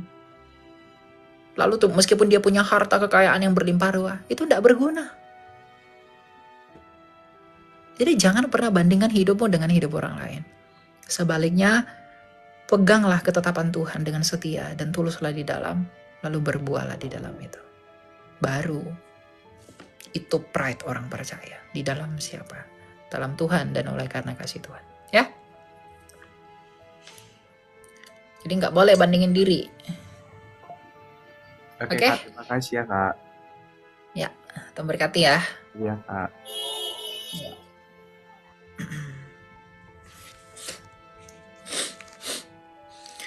Jadi jangan bandingkan dirimu dengan orang lain. Ya? Kalau kamu bandingkan dirimu dengan orang lain, apakah yang akan kamu peroleh? Apakah hidupmu bertambah 2 tahun kalau kamu membandingkan dirimu? Apakah uangmu semakin banyak ketika kamu membandingkan dirimu? Tidak. Justru engkau akan hanya menurunkan semangatmu, melemahkan jiwamu dengan membandingkan dirimu kepada orang lain, menutupi syukurmu kepada Allah. Itu bukan hal yang baik, itu bukan hal yang benar di hadapan Allah. Orang yang membandingkan dirinya adalah orang yang tidak bersyukur.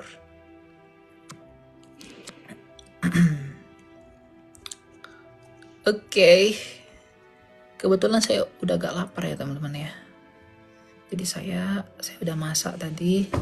Saya tinggal makan aja sebenarnya. Saya nanti mau buat sambal sumba. Cuma tomatku udah. Kan Andrian. Dua Andrian. Aku lagi di mana nih Andrian? Sambil makan. Nggak boleh sambil makan sambil mengajar. Nggak sopan.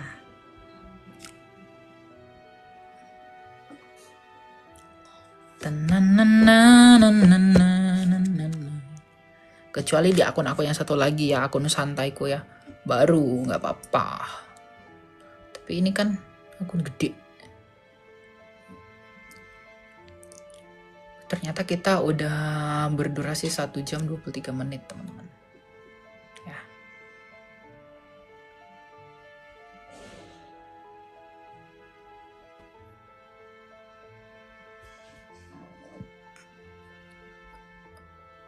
Siapa ini? Silakan iblis kecil. Ada pula iblis Iya. kecil. Permisi mau nanya dong Kak mengenai angka 40 nih dalam Alkitab. Ya. Yesus berpuasa di padang gurun kan 40 hari 40 malam. Terus jarak kebangkitan Yesus pun dia 40 hari. Musa membawa bangsa Israel itu ke tanah Kanaan itu berdurasi 40 tahun. Ada apa nih dengan angka 40? 40 itu adalah angka pemurnian dan pengujian. Misalnya bangsa Israel di padang gurun 40 tahun. Mereka dimurnikan dan diuji. Kan semua keturunan pertama ketika mereka dari Mesir itu kan udah mati semua tuh. Maka yang masuk ke tanah Kanaan itu generasi baru. Makanya dituliskan kitab lagi, diumumkan lagi tuh. Makanya ada kitab ulangan, bilangan. Itu kan karena diulang lagi untuk generasi yang baru ini selama 40 tahun itu. Nah ketika udah bersih baru masuk tanah Kanaan. Nah Tuhan Yesus air bah itu 40 hari, 40 malam. Nah air bah itu tujuannya apa sih? Memurnikan bumi dari kaum Nefilim yang adalah orang-orang yang begitu jahat dan berdosa. Maka Tuhan memurnikan bumi ini agar dia murni itu selama hujan 40 hari 40 malam. Tuhan Yesus berpuasa selama 40 hari apa? Itu membuktikan bahwa dia murni dari dosa. Begitu. Makanya dalam Galatia 4 ayat 4 dikatakan Tuhan Yesus tidak takluk kepada dosa. Ya, karena dia tidak punya dosa. Tuhan Yesus tidak punya dosa. Lalu kemudian Tuhan Yesus itu bangkit selama sebelum naik ke surga 40 hari 40 malam. Itu tandanya apa? Bahwa Tuhan Yesus itu murni benar-benar hidup kembali. Dia benar-benar hidup kembali. Gitu. Bukan hidup suri begitu. Kalau ada mati suri, izinkan saya menggunakan istilah hidup suri. Ya. Nah, jadi 40 itu adalah angka pemurnian. Ya. Baik, terima kasih. Ya, terima kasih kepada Tuhan. Thank you ya, iblis ya. Namamu jangan iblis, nanti kau benar jadi iblis. Oke, thank you ya. Iblis ada bertanya 40 hari ya. Saya ngeri apakah dia ini iblis yang mencobai Tuhan Yesus ketika berpuasa ya, selama 40 hari ya. Saya ragu ya, apakah mungkin dia adalah bagian dari iblis itu?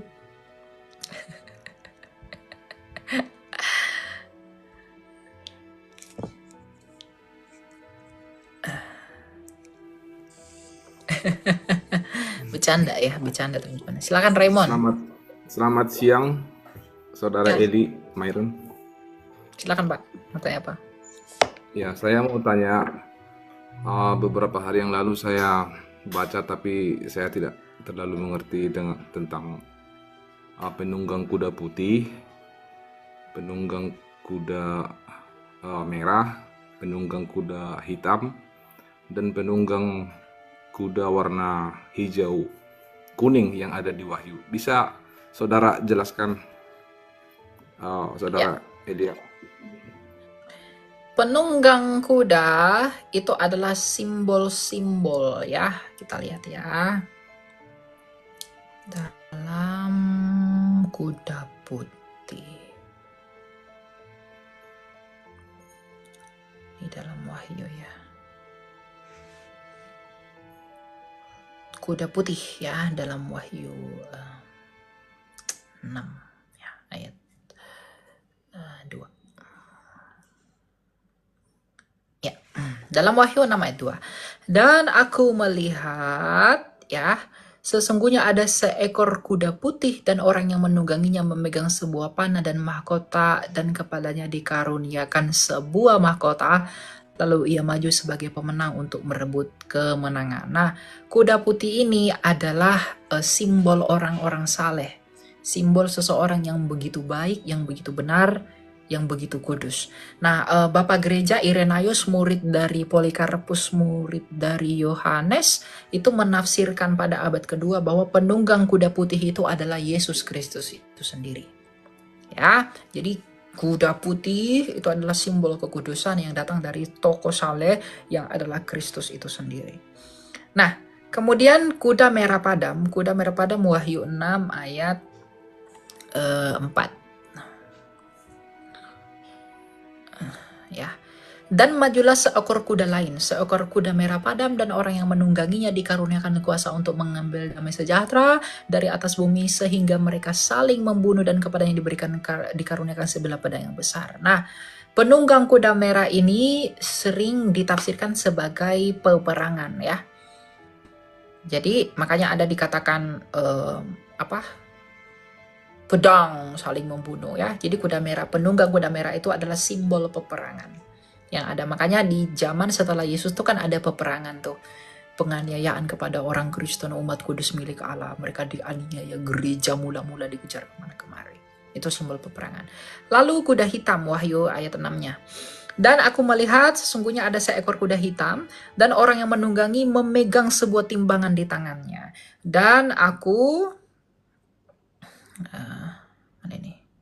Dan aku mendengar seperti ada suara di tengah-tengah keempat makhluk itu berkata, secupak gandum sedinar dan 3 cupak jelai sedinar, tetapi janganlah rusakkan minyak dan anggur itu.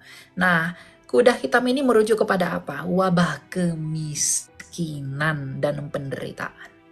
Makanya nggak heran di gereja mula-mula itu banyak orang kemiskinan, lalu kelaparan sampai abad pertengahan melanda seluruh dunia. Ya, nah itu adalah apa namanya wabah kemiskinan ya. Nah, lalu hijau kuning ayat 8-nya. Dan aku melihat sesungguhnya ada seekor kuda hijau kuning, dan orang yang menungganginya bernama Maut, dan kerajaan maut mengikutinya, dan kepada mereka diberi kuasa atau 1/4 dari bumi untuk membunuh dengan pedang dan kelaparan dan sampar dan dengan binatang-binatang buas yang ada di bumi. Ya, nah ini itu apa hijau kuning ini selalu merujuk kepada kerajaan maut dalam pengertian di ayat ininya. Dan kepada mereka diberi kuasa atas 1/4 dari bumi untuk membunuh dengan pedang, kelaparan, sampar, dan dengan binatang buas yang ada di bumi. Jadi merujuk kepada penyakit-penyakit yang ada pada masa itu sampai sekarang. Jadi tahapannya Kristus yang menyatakan dirinya sebagai yang kudus, lalu kemudian ada peperangan setelah itu, ya, di mana gereja dianiaya, baru ada kemiskinan di mana-mana, baru setelah itu ada sakit penyakit yang ditemukan di mana-mana. Kelaparan, sakit sampar, dan lain sebagainya. Demikian untuk 4 penunggang kuda lambang di kitab Wahyu. Ya. Oke, terima kasih Mas Elia untuk penjelasannya. Thank you ya. Oke, sama-sama. Ya.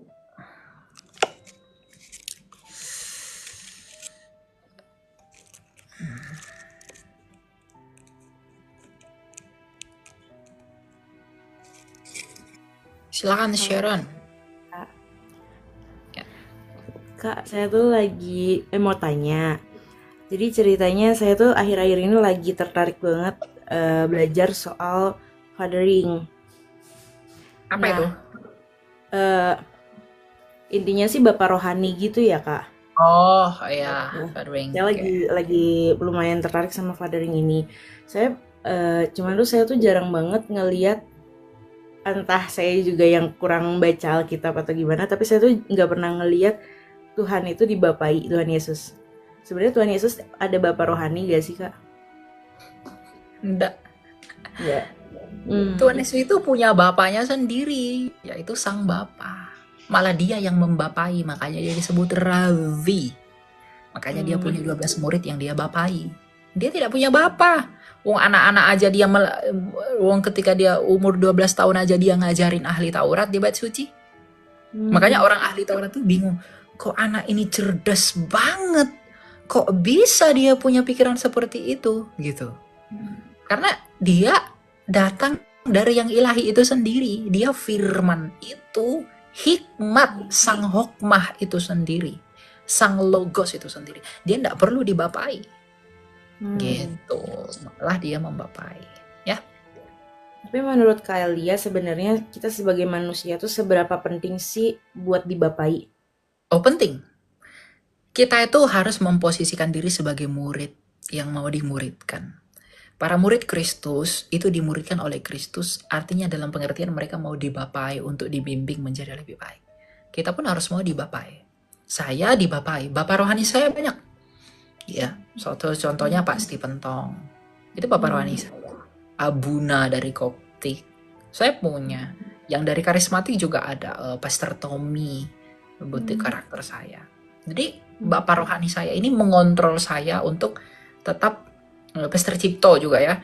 Jadi untuk tetap mengontrol saya ini untuk apa ya? Untuk untuk tetap hidup di dalam perkenanan Tuhan. Karena saya kan masih muda ya, jadi banyak hal yang potensial bisa saya lakukan tapi bisa mengarah kepada dosa. Gitu. Nah mereka ini menjaga saya, memberi nasihat, memuridkan saya. Karakter itu begini loh. Nah, gitu. Jadi banyak hal-hal masukan dari mereka yang harus saya terima untuk membentuk pribadi dan karakter saya menjadi lebih baik. Jadi pembapaan itu penting. Karena apa? Orang yang membapai kita adalah orang-orang yang sudah melalui apa yang akan kita lalui. Hidup yang telah mereka lalui itu akan kita lalui. Nah mereka ini menolong kita, memberi saran, nasihat, teguran, dan hajaran agar kita bisa lebih mengantisipasi apa yang mereka telah lalui. Dan tentunya tujuannya itu semua adalah untuk perkenanan kita di hadapan Allah dengan tunduk dan mau mengikuti perintah Kristus kalau kita mengasihi Dia. Jadi memang kita harus mau dibapai. Pemuridan itu penting. Terus kapan momen sebenarnya kayak kita tuh layak buat udah jadi bapak rohani buat anak-anak generasi di bawah kita itu sebenarnya ada gak sih kayak apa ya, batasan-batasan baru ya nih kamu baru layak gitunya itu ada gak sih Kak sebenarnya? Sebenarnya kedewasaan itu tidak diukur dari usia ya. Karena semua orang pengalaman hidupnya pasti berbeda-beda. Indikator yang pasti itu adalah kitab suci. Lihat dia itu membapai sesuai nggak sih dengan prinsip kitab suci. Makanya kita harus belajar Alkitab. Ada orang mengaku membapai tapi diajarkan yang lain-lain. Misalnya, wah kamu boleh mendapatkan hal-hal seperti ini. Padahal itu tidak berkenan dengan firman Tuhan. Makanya harus hati-hati. Nah kita pun sebagai yang membapai, kita harus belajar firman Tuhan. Orang yang belajar firman Tuhan itu baru boleh membapai. Orang yang tidak belajar firman Tuhan jangan membapai. Harus belajar dulu. Karena apa? Yang benar, prinsip yang benar di hadapan Allah, dia sudah tahu dari kitab suci. Baru dia bisa bagikan kepada orang lain. Itu dulu yang utama. Orang yang membapai adalah orang yang mengerti kitab suci. Yang kedua, orang yang membapai adalah orang yang menghidupi kitab suci. Ya, mengerti kitab suci, menghidupi kitab suci, lalu membagikan. Karena kalau tidak dihidupi, ya tidak percuma. Gitu. Ya. Oke Kak, thank you banget. God bless you. Oke, thank you ya. God bless you too. Kalian ini nggak akan habis. Saya mau live sampai akhir zaman pun kalian akan tetap naik sampai 100 orang. Saya naikin 1, berkurang naik lagi, berkurang naik lagi. Jadi ndak bisa semuanya ya. Saya mungkin akhirnya sampai di sini dulu teman-teman. Soalnya saya mau makan dulu. Saya lapar ya. Jadi kita bertemu kapan ya? Besok saya pergi, saya ada keluar kota. Berarti hari Senin. Tanggal berapa sih ini? 2. Wah. Saya sudah akan masuk kuliah tanggal. Berarti jadwal live saya akan berkurang teman-teman. Karena saya sudah akan masuk kuliah. Saya besok pergi keluar kota pelayanan, setelah itu balik langsung kuliah lagi. Nanti live-nya saya akan update.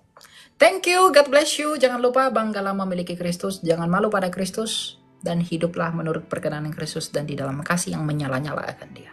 Jangan redup, tapi tetaplah kuat di dalam Tuhan. Bye-bye, God bless you. Shalom.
Keutamaan Kristus.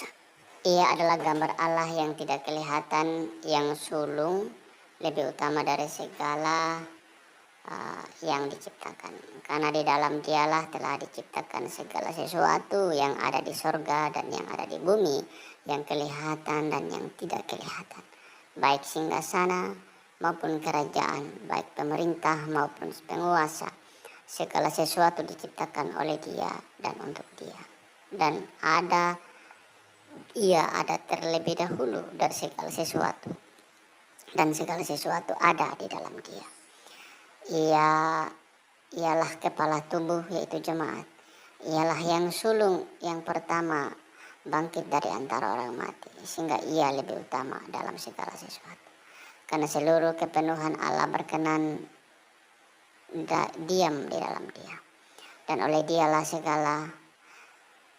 Dialah Ia memperdamaikan segala sesuatu dengan dirinya, baik yang ada di bumi maupun yang ada di sorga, sesudah Ia mengadakan pendamaian oleh darah salib Kristus.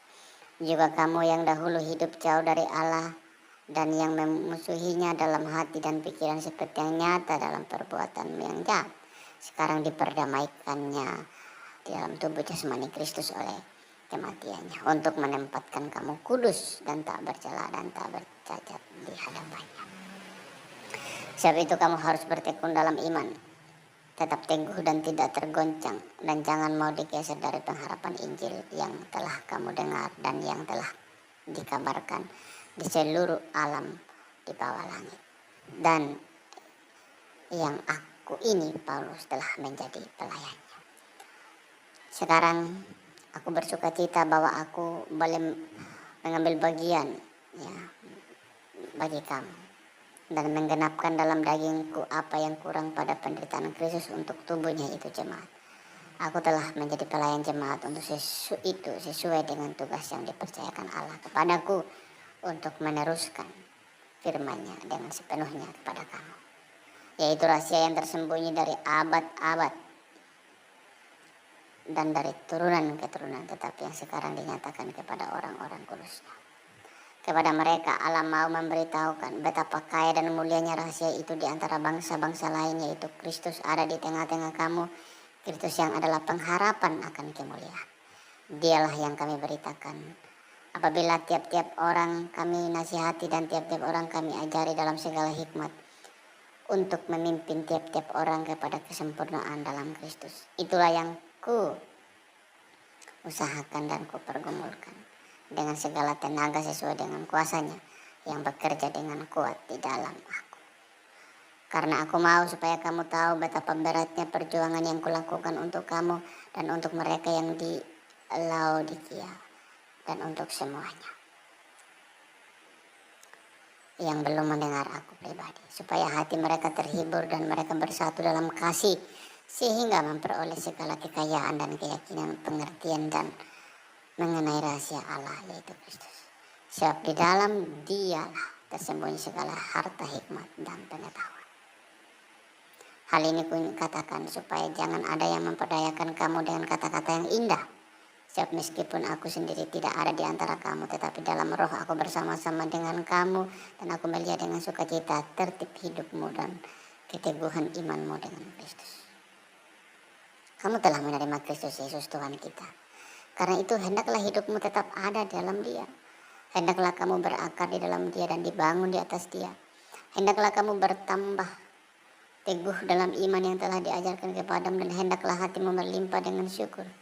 Hati-hatilah supaya jangan ada yang menawan kamu dengan filsafatnya yang kosong dan palsu, menurut ajaran turun-temurun dan roh-roh dunia, tetapi tidak menurut Kristus. Sebab di dalam Dialah berdiam segala jasmaniah, seluruh kepenuhan kealahan, dan kamu telah dipenuhi di dalam Dia. Dialah kepala semua pemerintah dan penguasa. Dalam Dia kamu telah disunat, bukan dengan sunat yang dilakukan oleh manusia, tetapi dengan sunat Kristus yang terdiri dari penanggalan akan tubuh yang berdosa. Karena dengan Dia kamu dikuburkan dalam baptisan, dan di dalam Dia kamu turut dibangkitkan juga oleh kuasa Allah yang telah membangkitkan Dia dari antara orang mati. Kamu juga meskipun dahulu mati oleh pelanggaranmu dan oleh karena tidak disunat secara lahiriah, telah dihidupkan Allah bersama-sama dengan Dia sesudah Ia mengampuni segala pelanggaran kita. Dengan menghapuskan surat hutang yang oleh ketentuan-ketentuan hukum mendakwa dan mengancam kita, dan itu ditiadakan dengan melakukan kebesaran. Dia telah melanjuti pemerintah dan penguasa-penguasa dan menjadikan mereka tontonan umum dalam kemenangannya di atas mereka. Karena itu janganlah kamu biarkan orang menghukum kamu mengenai makanan dan minuman, atau mengenai hari raya, bulan baru, ataupun hari Sabat.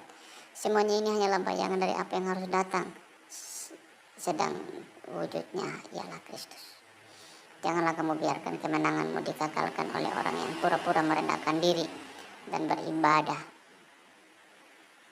kepada malaikat, serta berkanjang pada penglihatan-penglihatan tanpa alasan membesar-besarkan diri oleh pikiran yang duniawi. Sedang ia tidak berpegang teguh kepada kepala, dari mana seluruh tubuh yang ditunjang dan diikat menjadi satu oleh urat-urat dan sendi-sendi menerima pertumbuhan ilahi. Apabila kamu telah mati bersama dengan Kristus dan bebas dari roh dunia, mengapakah kamu menaklukkan dirimu pada rupa-rupa peraturan seolah-olah kamu masih hidup di dunia?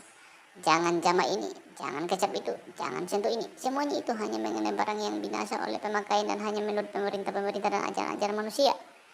Peraturan-peraturan ini walaupun nampaknya penuh hikmat dengan ibadah perbuatan sendiri, seperti merendahkan diri, menyiksa diri, tidak ada gunanya selain untuk memuaskan hidup dunia. Karena itu, kalau kamu dibangkitkan bersama dengan Kristus, carilah perkara yang di atas, di mana Kristus ada duduk di sebelah kanan Allah. Pikirkan perkara yang di atas, bukan yang di bumi. Sebab kamu telah mati dan hidupmu tersembunyi bersama dengan Kristus di dalam Allah. Apabila Kristus yang adalah hidup kita menyatakan diri kelak, kamu pun akan menyatakan diri bersama dengan Dia dalam kemuliaan. Saya ulangi ya. Apabila Kristus yang adalah hidup kita menyatakan diri kelak, kamu pun akan menyatakan diri bersama dengan Dia dalam kemuliaan. Wow, luar biasa firman Tuhan ini. Biarlah firman Tuhan ini menjadi berkat bagi kita semua. Tuhan berkati kita semua. Salam.